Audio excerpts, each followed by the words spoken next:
What is going on, guys? My name is Brett. Today I'm talking about OpTic Nadeshot's interview with Keemstar. This happened on Drama a couple days ago, and if you didn't watch his interview, I'll leave a link in the description below. It was a very well done, well edited video. It was very professional. I was actually really impressed with Keemstar because usually his videos are not really that good for editing wise, but it was very well designed, well laid out, and I was actually really impressed about this. So this interview was 17 minutes long, and it was worth watching and listening to. I watched it 3 times, and I cannot deny this video is actually well done.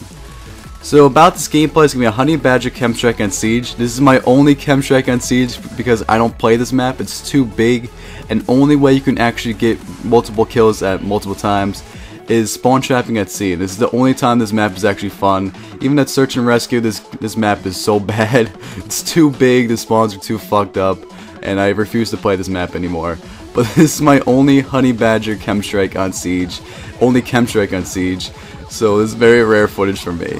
So I want to start talking about this interview. This interview broke down into 3 parts. The first part was all about the blacklisted.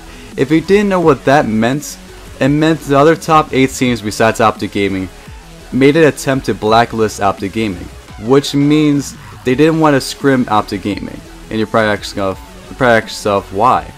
They didn't want to scrim them because they didn't want to have OpTic Gaming get better. Because if they play other pro teams, they're not going to get better. They're not going to know all the advantages and strategies and all that.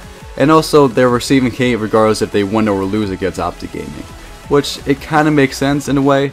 And the second part of the interview was all about how to handle hate.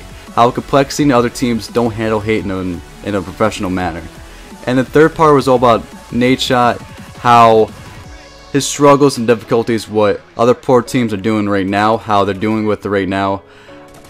He dealt with that 4 years ago. So all these people that are saying, oh, Nadeshot doesn't deserve all this career success, if you really think about it, Nadeshot did the same thing 4 years ago. He had a harder time back then because it was harder to grow back then.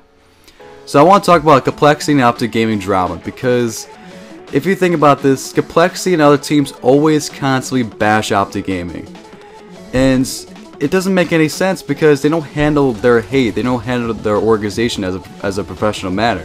This is why OpTic Gaming and OpTic Nadeshot are so popular. Everybody loves them because they satisfy the little kids with their little entertainment, and also they satisfy the older people because they're so professional. They don't act like dicks on Twitter or during the streams. They don't bash other teams. They try to keep these things like quiet and not through the public eyes. This is why OpTic Gaming is so big. That's why Complexity and Curse Las Vegas, they're not as big. This is why people hate them so much. Because just because you're a pro player doesn't mean you're going to have guaranteed success on YouTube or Twitch. You have to satisfy people. You don't have to act like a dick. I mean, this is why OpTic Gaming and Nadeshot is so popular, because they handle their organization as a professional organization.